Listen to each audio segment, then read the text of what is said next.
তিনি পৃথিবী থেকে ইন্তেকাল করেছিলেন 63 বছর বয়সে, অর্থাৎ ওনার নবুয়তির পুরো ডিউরেশনটা ছিল 23 বছর। তাহলে নবুয়তির সময়সীমা ডিউরেশন ছিল 23 বছর, আর নবুয়তি প্রাপ্তির আগে তিনি টানা 6 মাস শুধু স্বপ্ন দেখতেন। তাহলে এই 6 মাসকে যদি আমরা 23 বছর দিয়ে 23 বছরের উপর ভাগ করি, তাহলে এটা 46 ভাগের 1 ভাগ হয়। এবং সে কারণে আল্লাহ রাসূল সাল্লাল্লাহু আলাইহি সাল্লাম সত্য স্বপ্নকে নবুয়তির 46 ভাগের 1 ভাগ বলে ঘোষণা করেছেন। এই পর্যায়ে আমরা জানবো স্বপ্নের প্রকার ভেদের ব্যাপারে।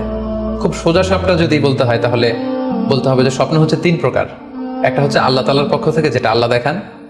আরেকটি হচ্ছে শয়তানের পক্ষ থেকে, যেটি শয়তান মানুষকে দেখায়।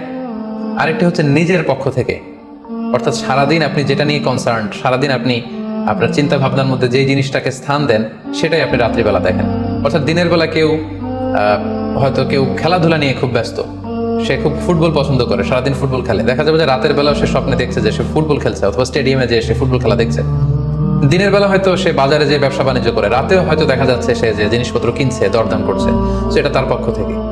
তাহলে বেসিকলি স্বপ্ন হচ্ছে 3 ধরনের। একটা আল্লাহর পক্ষ থেকে, একটা শয়তানের পক্ষ থেকে, আরেকটা হচ্ছে নিজের পক্ষ থেকে, যেটা আমরা সহিহ মুসলিমের একটি বর্ণনা থেকে জানতে পারি, যেখানে আল্লাহ রাসূল সাল্লাল্লাহু আলাইহি ওয়াসাল্লাম ইরশাদ করছেন, আর রুইয়া সালাসা, স্বপ্ন হচ্ছে 3 ধরনের। ফারুইয়া আস-সালিহা বুশরা মিনাল্লাহ, যেটা ভালো স্বপ্ন সেটা হয় আল্লাহর পক্ষ থেকে। ওয়া রুইয়া তাহজিনুন মিনাশ শাইতান, আরেকটা স্বপ্ন থাকে যেটা শয়তানের পক্ষ থেকে, সেটা ভয় দেখানো হয়। ভয়ঙ্কর যদি কোনো দুঃস্বপ্ন দেখে থাকেন, তাহলে এটা আল্লাহর পক্ষ থেকে নয়, এই স্বপ্নটা শয়তানের পক্ষ থেকে। আরেকটি হচ্ছে রুইয়া মিম্মা ইউহাদ্দিসুল মারউ নাফসাহু, আরেকটি স্বপ্ন ব্যক্তি সে নিজের সাথে নিজে স্বপ্নে হয়তো কথা বলে বা এমন কিছু দেখে যেটা সুসংবাদও নয়, যেটা ভয়ঙ্করও কিছু নয়, বরং সারাদিন সে যে বিষয়টি নিয়ে চিন্তা ভাবনা করতো, রাতে সেটার একটা প্রতিচ্ছবি, সেটাই সে দেখতে পাচ্ছে। এটা হচ্ছে নিজের পক্ষ থেকে স্বপ্ন। তাহলে খুব সহজে আমরা এভাবে বলতে পারি যে স্বপ্ন 3 প্রকার। একটা হচ্ছে রাহমানি, আরেকটা হচ্ছে শাইতানি, আরেকটা হচ্ছে নাফসানি। রিপিট, আমি আবার বলছি, স্বপ্নের প্রথম প্রকার হচ্ছে রাহমানি, দ্বিতীয় প্রকার হচ্ছে শাইতানি, তৃতীয় প্রকার হচ্ছে নাফসানি। যেটা রাহমানি সেটা রহমানের পক্ষ থেকে, আল্লাহ দেখান। আর যেটা শয়তানি সেটা শয়তানের পক্ষ থেকে, শয়তান ভীতিকর পরিবেশ তৈরি করার জন্য বা ভয় দেখানোর জন্য যেটা দেখায়।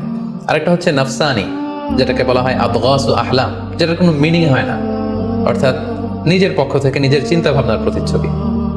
তাহলে শুরুতে আমরা জানবার চেষ্টা করব যে রাহমানি, যেটাকে আরবিতে বলা হচ্ছে রুইয়া বা রুইয়া সাদেকা বা সালেহা, সেটা কি, এবং সেটা যদি আমরা দেখি সেক্ষেত্রে আমাদের করণীয় কি।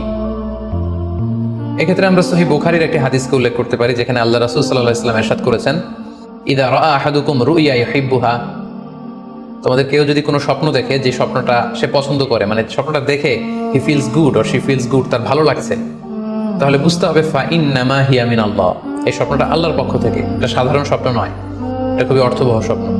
তখন সে কি করবে? ফালিয়াহমাদিল্লাহ আলাইহা, সে তখন এই সুন্দর স্বপ্ন দেখার কারণে আল্লাহ শুকরিয়া করবে। ওয়াল ইউহাদ্দিস বিহা, এবং চাইলে সে এই স্বপ্নের কথা মানুষের কাছে বর্ণনা করতে পারে বা শেয়ার করতে পারে। তাহলে সহিহ বুখারীর এই হাদিসের ভাষ্য অনুযায়ী আমরা যেটা বুঝলাম, আমরা যদি ভালো কোনো স্বপ্ন দেখি তাহলে 3টি কাজ করা যেতে পারে। প্রথমত আল্লাহর প্রশংসা করা, যেহেতু আমি ভালো একটি স্বপ্ন দেখেছি, আল্লাহর শুকরিয়া বা প্রশংসা আমরা করতে পারি। দ্বিতীয়ত চাইলে সুসংবাদ হিসেবে এই স্বপ্নটা আমি কারোর সাথে শেয়ার করতে পারি। আর 3 নাম্বার হচ্ছে এমন ব্যক্তিকে আমি শেয়ার করব যে আমাকে ভালোবাসে বা যে আমার শুভাকাঙ্ক্ষী, তা না হলে আমি হিংসার শিকার হতে পারি। কারণ আন-নি'মাতু মাহসুদা, যে কোনো ধরনের নেয়ামতই, আপনি যদি আল্লাহর কোনো বিশেষ মার্সি, ব্লেসিংস বা নেয়ামত পেয়ে ধন্য হন, এটা সবার ভালো নাও লাগতে পারে, এটা সবার অন্তরে সহ্য নাও হতে পারে, ফলে আপনি হিংসার শিকার হতে পারেন। সো ভালো স্বপ্ন দেখলে আপনি চাইলে কারোর কাছে শেয়ার করতে পারেন। সেক্ষেত্রে সে যদি আপনার শুভাকাঙ্ক্ষী হয় বা আপনাকে পছন্দ করে, আপনাকে ভালোবাসে, এরকম কাছের কারোর সাথে আপনি শেয়ার করতে পারেন।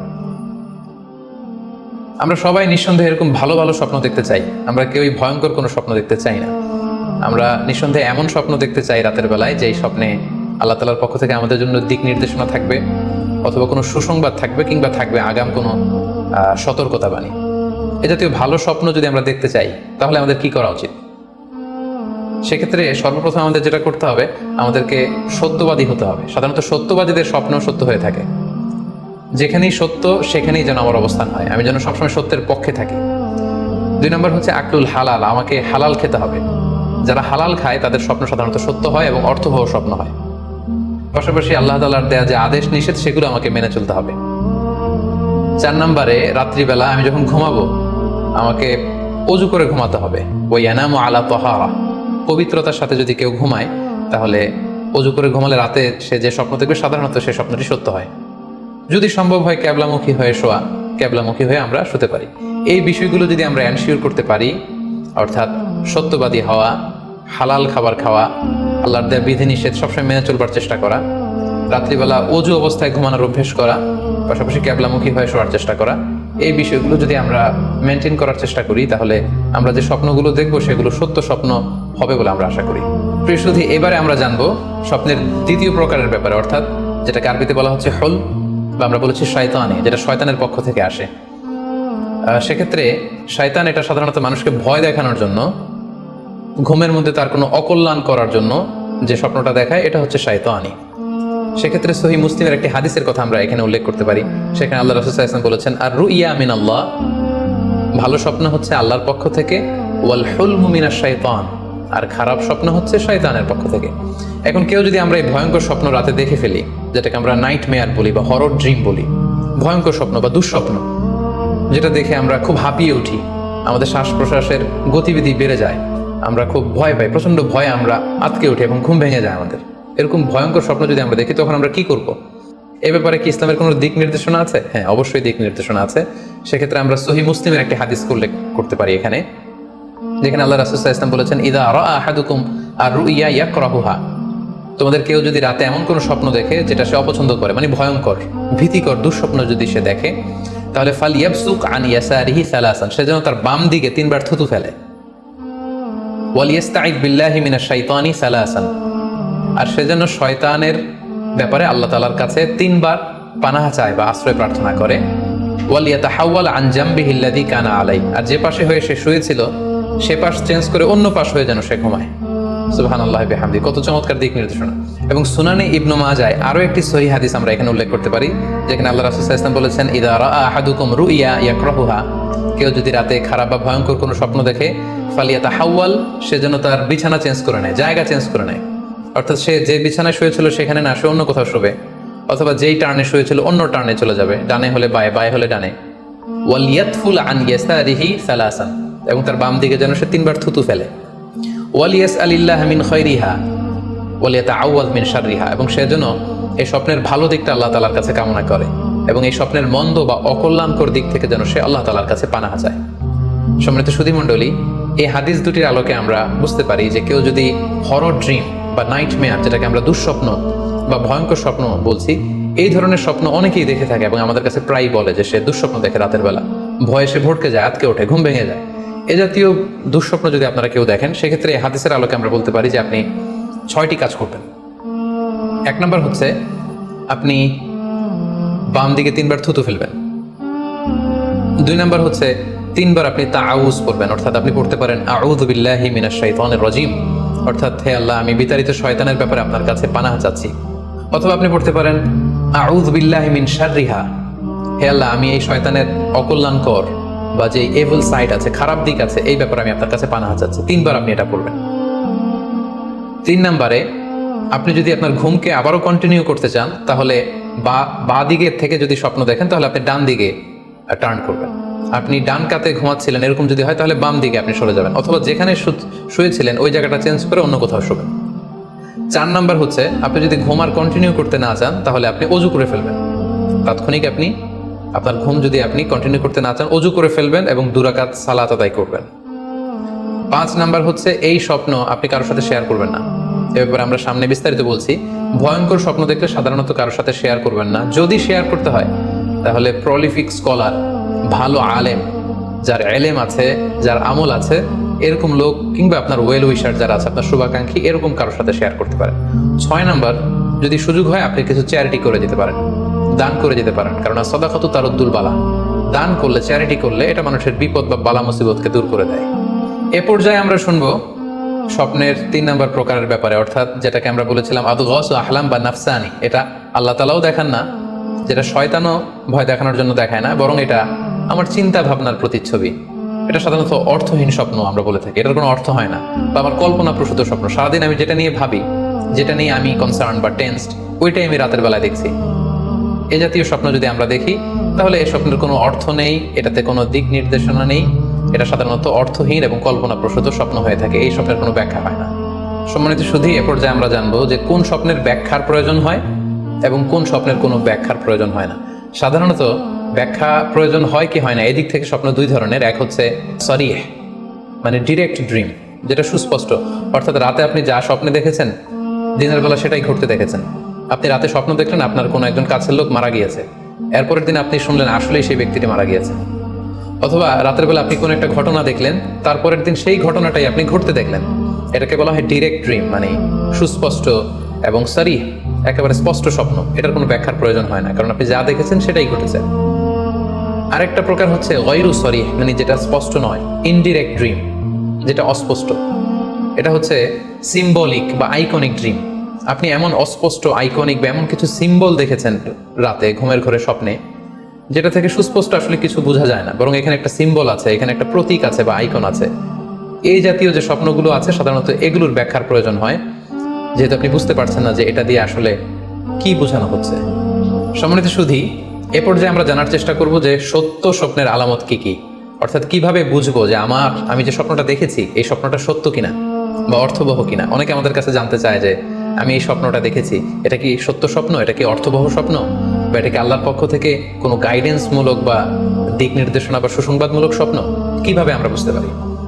কিছু আলামত রয়েছে, কিছু নিদর্শন রয়েছে, যেগুলোর আলোকে কিন্তু আমরা সহজেই বুঝতে পারি যে স্বপ্নটা সত্য কিনা। সুনানে আবু দাউদের এক বর্ণনায় আল্লাহ রাসূল সাল্লাল্লাহু আলাইহি ওয়াসাল্লাম ইরশাদ করেছেন, আসদাকুন নাসি রুইয়া আসদাকুহুম হাদিসা। যে ব্যক্তি সত্য কথা বলে বেশি, তার স্বপ্ন সত্য হয় বেশি। তাহলে সহজে আমরা বুঝলাম, আপনি যদি সত্যবাদী হন সাধারণত আপনার স্বপ্নগুলো জেনারেলি সত্য হবে। সেক্ষেত্রে সত্য স্বপ্ন বা অর্থবহ স্বপ্ন চেনার প্রথম আলামত হচ্ছে এই স্বপ্ন দেখে আপনার ভালো লাগবে। You feel good after seeing the dream. আপনি স্বপ্ন দেখার পরে আপনার খুব স্বস্তি লাগবে, আপনার ভালো লাগবে, আপনার কাছে এই স্বপ্নটা পছন্দ হবে, খুব ভালো লাগবে স্বপ্নটা। যদি এরকম ফিলিং হয় আপনার, তাহলে আপনি বুঝবেন এই স্বপ্নটা সত্য ছিল এবং অর্থবহ ছিল। 2 নাম্বার হচ্ছে true dreams are very short and concise. সত্য স্বপ্ন খুবই শর্ট হয়, কনসাইজ হয়। আরবিতে যেটাকে বলা হয় ওয়াদিহা জালিয়া, খুবই শর্ট, স্পষ্ট, ক্লিয়ার এবং কনসাইজ। অনেকে রাতে অনেক লম্বা লম্বা স্বপ্ন দেখে, লম্বা এপিসোড দেখে, একটার পর একটা ঘটনা দেখতে থাকে, মুভির মতো লম্বা লম্বা ঘটনা সে দেখতে থাকে। এই জাতীয় লম্বা লম্বা ঘটনা যদি আপনি দেখে থাকেন রাতে, বা এপিসোড আকারে একটার পর একটা ঘটনা যেটার সাথে কোনো মিল নেই, এই জাতীয় স্বপ্নের সাধারণত কোনো অর্থ হয় না, এগুলো অর্থবহ স্বপ্ন নয়। অর্থবহ স্বপ্ন চেনার 3 নাম্বার আলামত বা সাইন হচ্ছে রিপিটেশন। অর্থাৎ একই স্বপ্ন যদি আপনি বারবার দেখেন তাহলে বুঝতে হবে এটা অর্থবহ স্বপ্ন, এবং এটার মাধ্যমে আল্লাহ তাআলা আপনাকে কোনো দিক নির্দেশনা বা গাইডেন্স দিতে যাচ্ছেন। আপনাকে বোঝার চেষ্টা করতে হবে যে আসলে আল্লাহ তাআলা আপনাকে কি বোঝাতে চাচ্ছেন। তাহলে 3 নাম্বার হচ্ছে রিপিটেশন। বারবার যদি কোনো স্বপ্ন দেখেন, এই স্বপ্নটা সত্য হবে এবং অর্থবহ হবে। এটা নট নেসেসারি যে আপনি একাই বারবার দেখেন। একজন মানুষ একটা স্বপ্ন বারবার দেখলে যেমনি অর্থবহ, পাশাপাশি একই স্বপ্ন যদি অনেকে দেখে তাহলে সেই স্বপ্নটাও অর্থবহ। অর্থাৎ আপনি একটা স্বপ্ন প্রায় দিন দেখেন, তাহলে বোঝা যাচ্ছে এটা অর্থবহ স্বপ্ন। অথবা একটা স্বপ্ন অনেক লোক একসাথে দেখেছে, তারপরের দিন একে অপরের সাথে শেয়ার করে বোঝা গেল যে সবাই একই স্বপ্ন দেখেছে, তাহলে বোঝা যাবে এটা সাধারণ স্বপ্ন নয়, এটা অর্থবহ স্বপ্ন, মিনিংফুল স্বপ্ন। যেমন এক্ষেত্রে আমরা লাইলাতুল কদরের একটা হাদিসের কথা উল্লেখ করতে পারি। সহিহ বুখারীতে এসেছে, রমাদান মাসে সাহাবারা স্বপ্ন দেখলেন, অনেক সাহাবা একসাথে স্বপ্ন দেখলেন যে ওনাদেরকে বলা হচ্ছে রমাদানের শেষ দশকের শেষ 7 দিনের যে কোনো একদিন কদর হয়ে যেতে পারে। ওনারা সবাই এসে সাহাবা রিদওয়ানুল্লাহি তাআলা আলাইহিম আজমাইন আল্লাহ রাসূল সাল্লাল্লাহু আলাইহি ওয়াসাল্লামের কাছে বললেন, ইয়া রাসূলুল্লাহ, আমি স্বপ্নে দেখেছি যে বলা হচ্ছে কদরের জন্য রমজানের শেষ 7 দিনকে তালাশ করতে। আরেকজন এসে একই কথা বললো যে ইয়া রাসূলুল্লাহ, আমি দেখেছি রমজানের শেষ 7 দিনে কদর হতে পারে। তো এরকম অনেক সাহাবা যখন আল্লাহ রাসূল সাল্লাল্লাহু আলাইহি ওয়াসাল্লামের কাছে এসে এই ঘটনা বলল, তখন আল্লাহ রাসূল সাল্লাল্লাহু আলাইহি ওয়াসাল্লাম বললেন, আরা রুইয়াকুম কদ তাওয়াতাআত ফিস সাবঈল আওয়াখির, যে আমি দেখতে পেলাম যে তোমাদের স্বপ্নটা রমজানের শেষ 7 দিনের ব্যাপারে ঐকমত্য হয়েছে। একই ধরনের স্বপ্ন তোমরা সবাই দেখেছো, তাই তোমরা রমজানের শেষ দশকের শেষের 7 দিনে কদর তালাশ করো। রমজানের শেষ দশকের শেষ 7 দিনে কদর হয়ে যাওয়ার সম্ভাবনা বেশি। সেই বুখারীর এই হাদিসের আলোকে কিন্তু আমরা বুঝতে পারলাম যে একটি স্বপ্ন, একই ধরনের ঘটনা যদি অনেকে দেখে তাহলে এটা অর্থবহ। পাশাপাশি এক্ষেত্রে আমরা আজানের হাদিসটি উল্লেখ করতে পারি। আমরা এখন নামাজের আগে যে আজান দেয়া হয়, শুরুর দিকে কিন্তু সাহাবাদের আজানের পদ্ধতি জানা ছিল না। তখন সাহাবারা আল্লাহ রাসূল সাল্লাল্লাহু আলাইহি ওয়াসাল্লামের সাথে কনসাল্ট করছিলেন যে কিভাবে আজান দেওয়া যায়, অর্থাৎ কিভাবে ঘোষণা দেওয়া যায় সালাতের জন্য। একজন সাহাবা বলল, আমরা আগুন জ্বালিয়ে দিব, আগুনের ধোঁয়া দেখে মদিনার সবাই বুঝবে যে এখন সালাতের সময়, তো সবাই চলে আসবে। আরেকজন বলল, না, প্রতিদিন আগুন জ্বালানো এটা নিরাপদ না, বরং আমরা খ্রিস্টানদের মতো বেল বাজিয়ে দিব, একজন বেল রিঙ্গার রাখবো, যে ঘন্টা বাজালে ঘন্টার আওয়াজ শুনে খ্রিস্টানদের মতো চার্চে যেন লোকজন আসে, বাকিরা সবাই নামাজ পড়তে চলে আসবে। তো এক একজনের এক এক পরামর্শ শুনে আল্লাহ রাসূল সাল্লাল্লাহু আলাইহি ওয়াসাল্লাম কোনো সিদ্ধান্তে আসতে পারলেন না। তারপরের দিন একজন সাহাবা চমৎকার একটি স্বপ্ন দেখলেন। তিনি স্বপ্নে দেখলেন, ওনার নাম হচ্ছে আব্দুল্লাহ ইবনে যায়েদ ইবনে আব্দুর রাব্বি। উনি স্বপ্নে দেখলেন যে একজন লোক, খুব সম্ভবত ফেরেশতা হবেন, তার গায়ে দুইটা সবুজ রঙের জামা এবং তার হাতে বেল, ঘন্টা। তখন তিনি ওনাকে জিজ্ঞেস করলেন, আপনি কি ঘন্টা বিক্রি করেন? তখন স্বপ্নে সেই লোকটি বলল, ঘন্টা দিয়ে তুমি কি করবে? তো সাহাবী বললেন যে ঘন্টা দিয়ে আমরা নামাজের জন্য আহ্বান করব। তো স্বপ্নে সেই সবুজ কাপড় পরিহিত লোক বলল যে ঘন্টার চাইতেও যদি চমৎকার একটা আইডিয়া তোমার সাথে শেয়ার করি, সেটাকে তুমি শুনবে? সাহাবী বললেন, হ্যাঁ শুনবো। তখন তিনি বললেন, ঘন্টা না বাজিয়ে তোমরা উঁচু একটা জায়গায় দাঁড়িয়ে আল্লাহু আকবার, আল্লাহু আকবার, আল্লাহু আকবার, আল্লাহু আকবার, আশহাদু আল্লা ইলাহা ইল্লাল্লাহ, আশহাদু আন্না মুহাম্মাদুর রাসূলুল্লাহ, এই বাক্যগুলো তোমরা বলবে। এই বাক্যগুলোর মধ্যে দিয়ে আল্লাহর বরত্বের ঘোষণা হবে, রাসূল সাল্লাল্লাহু আলাইহি ওয়াসাল্লামের রিসালাতের ঘোষণা হবে, মানুষকে চমৎকার বাক্যে নামাজের দিকে ডাকাও হবে, ফলে লোকজন নামাজেও চলে আসবে। এই চমৎকার